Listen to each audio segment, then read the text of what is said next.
Il faut savoir que nous, on a à peu près 60 jeunes avec un profil atypique à l'Institut Marie-Thérèse Solacroup, qui est ici.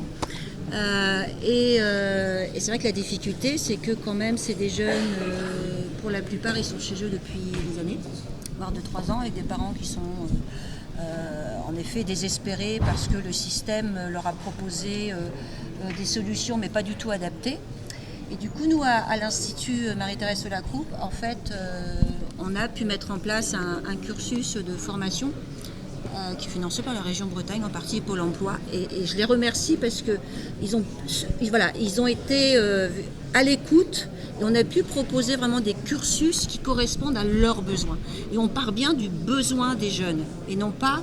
on part pas des stéréotypes style lui il est autiste, parce qu'il est autiste lui. Ça se voit qu'il est autiste, non? Bah non. Je suis dans la provocation. Hein. Donc voilà. Et du coup on a tout un parcours. Moi je vois qu'il est grand. Il est ouais. Voilà. Alors, mais en même temps, donc nous on a un parcours de formation dans la formation du numérique et on accompagne. On fait pas de la formation pour faire de la formation. Oui, j'ai bien Nous compris. on accompagne aussi à la sortie de la formation. Et on va en effet aussi sensibiliser, former les entreprises à qu'est-ce qu'un profil atypique. C'est ce que je disais. Et vous parliez tout à l'heure d'identifier les talents. Et alors, c'est pareil, faire attention, hein, ils ne sont pas tous des génies, des gouttes docteurs ou comme on peut voir à la télé. Mais moi, je voudrais... Mathis est le très bon exemple. Je ne sais pas si tu te sens... Voilà, Madame la ministre. Mathis a 16 ans. Mathis, il a rencontré une grosse boîte que je ne vais pas citer, qui dit mais c'est un génie, quoi. Lui c'est un génie. Et le problème c'est que Mathis, ça fait des années, ça fait 4 ans qu'il est chez lui à rien faire. 7 ans. 7 ans. Et il a que 15 ans, 16 ans. 16 ans. Voilà. Et Mathis, en effet, aujourd'hui, lui ce qu'il veut, c'est aller travailler parce qu'il a des vraies compétences. Bah oui. Il a des compétences, sauf qu'aujourd'hui, toutes les entreprises lui ferment la porte parce qu'il est trop jeune. Donc comment aujourd'hui on peut... Vous voyez, non mais c'est des vrais sujets. Apprenti. Et... Oui. Le souci, c'est qu'en informatique, ils ne prennent pas forcément... Mais s'ils vont, il va falloir... justement, il faut qu'ils s'adaptent. Ah bah voilà. Et voilà. Mais S'ils veulent Mathis, ils s'adaptent. Et il y en a plein de jeunes comme ça qui ont autour de 16 ans, qui ont un profil, qui sont intéressés. Il n'y a pas de CAP informatique. Nous, on se retrouve à récupérer des jeunes qui ont fait des CAP de communication. Ouais. Ils ont un trouble de l'élocution. En quoi les métiers de... La modalité d'apprentissage, elle peut être intéressante. Le socle, il est intéressant. Mais offrons aussi à ces jeunes-là des possibilités d'avoir des parcours qui sont adaptés, qui sont accessibles et qui sont atypiques. Oui, mais je suis d'accord avec vous.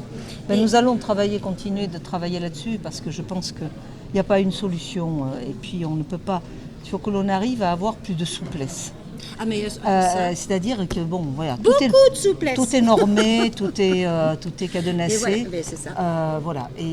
Alors c'est vrai que pour être apprenti, il faut être dans un CFA ou dans une unité d'enseignement, pour pouvoir qu'il sert de support. Mais essayons de faire évoluer. On va y travailler pour la prochaine conférence nationale du handicap. On va essayer de travailler à fluidifier un peu tout ça, simplifier et faire en sorte de pouvoir justement être plus pertinent. La question que je me pose, c'est justement le repérage. Comment Mathis est arrivé chez vous? C'est mon éducatrice qui m'en avait parlé parce que elle travaille avec la région et du coup elle a entendu parler de l'IMTS parce qu'elle avait fait une visite à l'IMTS. Et c'est du coup en entendant parler qu'elle m'a indiqué que ça existait et c'est là que je les ai contactés. Parce que sinon, auparavant, qui te suivait? Personne. Et tu es allé à l'école jusqu'à quand? Collège? Jusqu'à ma début 4e. Après j'ai fait jusqu'à la fin du collège mais j'accrochais vraiment pas au lycée, quoi. Et nous, c'est la plupart de nos publics. Voilà.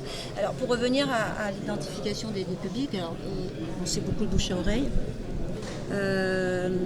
La région Bretagne a cru.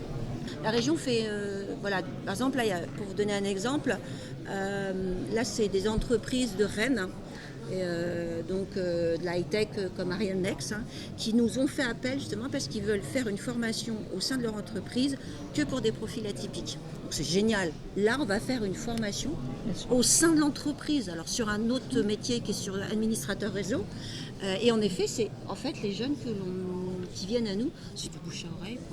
C'est le meilleur pub. Bien sûr. Oui, mais enfin bon.